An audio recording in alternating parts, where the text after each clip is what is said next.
Ah, South Carolina, home to many recognizable and prominent Americans who have done terrible things, or are just outright terrible. For example, John C. Calhoun, Andrew Jackson, and Nikki Haley. Ooh, wait, how did that get in there? Oh, sorry about that. Well, anyway, let's go ahead and dive into this history as a colony. We're going to begin today with the Spanish. Yes, those land driven conquerors, and in other aspects, sometimes some libido driven conquerors who made landfall here in the Carolinas first in the year 1521. This original expedition was led by Lucas Vasquez de Ayllon and was founded what is believed to be the first European settlement in the Carolinas. However, this colony was short-lived and ultimately failed within months. French Protestants later, in 1562, tried to establish their own colony on Port Royal, but they, too, had failed.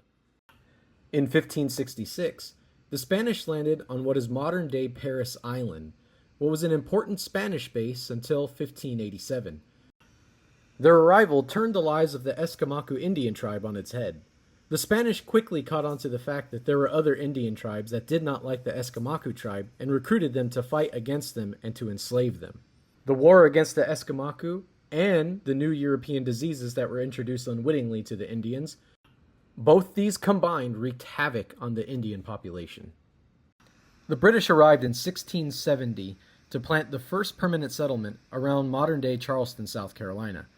However, this did not stop them from claiming that area before it was even settled by them.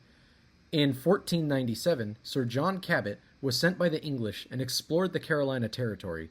This was the English claim to the land. In 1665, Edward Hyde and 7 other British nobles had received a charter from King Charles II to establish the colony of Carolina, named after King Charles I in honor of his father. Here on screen, you should be able to see the scope of the old charter and how much land was claimed as Carolina. Of course, this did not happen as it was written on paper, but it gives a picture of pretty much how much land was originally in mind to be claimed as Carolina. Quote, in a vast territory between the latitudes 29 degrees and 36 degrees 30 north, from the Atlantic to the Pacific Ocean. These 8 men were known as the Lords Proprietor of Carolina. No, really, that's what it really says. I did not misspeak. See? You can see on the screen right here. However, I shall refer to them as the Lord Proprietors because the other way sounds really dumb.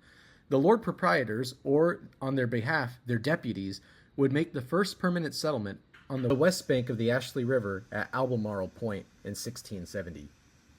In 1680, they would move to a better location between Ashley and Cooper Rivers, where modern-day Charleston is located. Through the British settlements, the Spanish were pushed out, and likewise, so were many Indians. At this point in time, though, the Indians had already suffered at the hands of the Spanish, who had gone there prior to the English, and through disease and war had wiped out much of their population. By the time the British arrived, their population of all the tribes had been greatly reduced.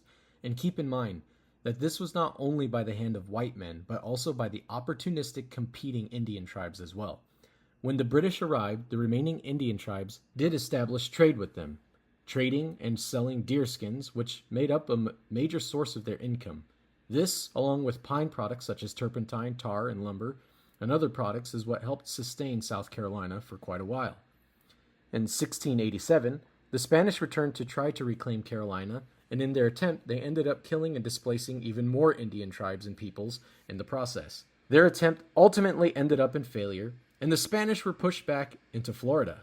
Keep in mind that the original tract of Carolina would have included what we know today as North Carolina, South Carolina, and Georgia.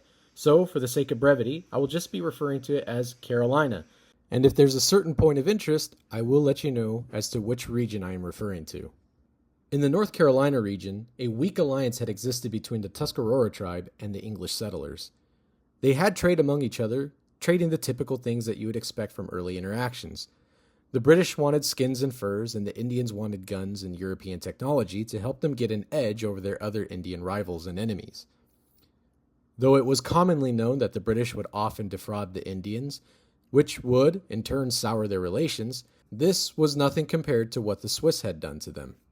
When the Swiss arrived to plant the colony of New Bern under Baron Christoph von Graffenried, they pushed the Tuscarora off a piece of land without any payment. The Tuscarora responded by burning white settlements to the ground and killing 200 people, including 80 children.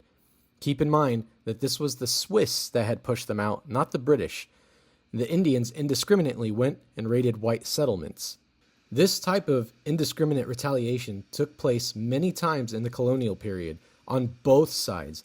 The Indians would confuse the British, the Swiss, the French, all these white boys that were from Europe together, and vice versa. The Europeans would also confuse various Indian tribes with other tribes, and atrocities would ensue on both sides.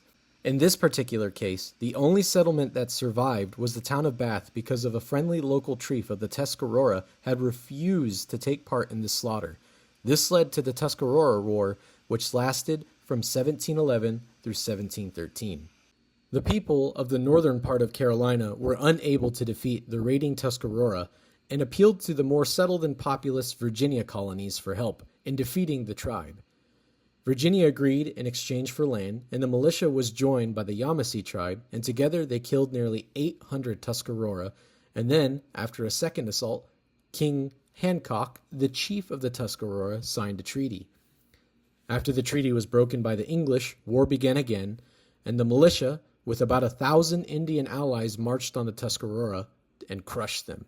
About 400 of them were sold into slavery, and the rest fled into the north to join the Iroquois nation as the Sixth Nation. Later on, during the Revolutionary War, both the Oneida and the Tuscarora fought on the side of the Americans. This war led to more embittered feelings from the Yamasee tribe, who had assisted the British in the war and still had unresolved grievances from the fur trade, the encroachment upon their land, and Indian slave trade. This led to the Yamasee War of 1715 through 1717. The war didn't last long after the Southern Carolinians were strengthened by additional troops from the neighboring colonies and supplies from New England. Many of the defeated Indians fled south to Florida and formed with many other Indian tribes the Seminole tribe. From 1670 through 1719, the colony grew very slowly and only had a population of about 19,000. The Lord Proprietors had envisioned a government that would have been semi-feudalistic and directly under their control. However, the colonists, like many before them, had different ideas. They, like others who had fled from this type of government, were unhappy and wanted to live under a representative type of government. This, of course, had to be allowed by the Lord Proprietors. This ended up creating a two-branch system of government within Carolina. One branch that was run by the 8 deputies that were chosen by the Lord Proprietors, and elected officials of the colony to represent the population in this hodgepodge bicameral government. Together, they created a charter that would allow them to formulate their own laws so long as they weren't repugnant to the body of English law. And this also, in turn, allowed the Lord Proprietors to nullify any laws that they found objectionable. This carried on for about 20 years or so, and I say that because there are not very many surviving records from this period. But in 1692, under the Lord Proprietors' approval, this bicameral parliament was changed into a more efficient General Assembly that consisted of an upper house that was still represented by the 8 deputies of the Lord Proprietors and a new lower house elected to represent the general population. Sounds the same as before, right? The difference is that the Lord Proprietors actually gave more power to the lower house over the routine matters of the local administration. This allowed the House of Commons to greatly influence the direction of the colony. Like many of the other colonies that were in the New World, the Crown still thought that they would be able to exercise power over the colonies and to keep them in line with what they wanted. But this sentiment was deeply flawed that would come home to roost in 1775. Yeah, baby! But more on that later. Because of this thought process in the early period of many colonies, not much British influence was present, allowing the colonies to create a new culture that was distinctly American, a new culture of freedom of religion, representative government, and new experiments of government that would culminate in the Declaration of Independence and the Constitution.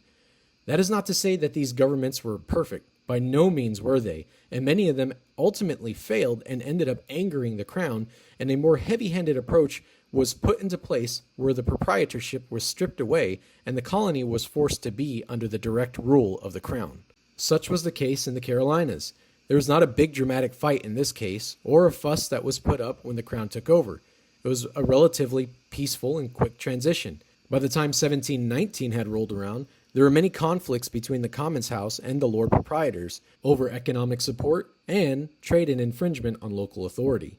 This triggered a bloodless revolution of 1719 that resulted in the overthrow of the Lord Proprietors in the South Carolina region, and an appeal was made to the Crown for more direct control.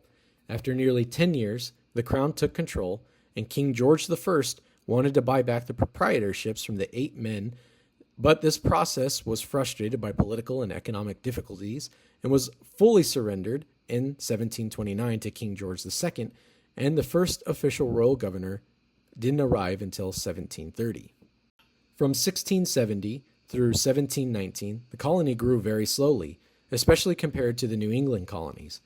By the year 1719, the colony was only about 19,000 people, but after the Crown came and took over in 1729, the colony exploded and prospered. Carolina was officially divided into North and South Carolina, and Georgia was carved out of the southern part of South Carolina. Rice and indigo were cultivated, and this made South Carolina one of the richest colonies in the New World. Of course, with the rice and indigo boom, this would correspond to the need of slaves. Slaves flooded the entry point of South Carolina. South Carolina would enter its golden age of prosperity, but this was only attained by the evil of slavery being present. More than 40% of slaves would enter the U.S. through the Charleston port of entry before the Atlantic slave trade was banned under President Thomas Jefferson in 1808. By 1770, South Carolina had earned its reputation as one of the richest and most influential and cultured British colony. This is why by the 1820s, they had a, quote, overblown sense of pride and resentment that would fuel the secession movement due to their addiction to slavery.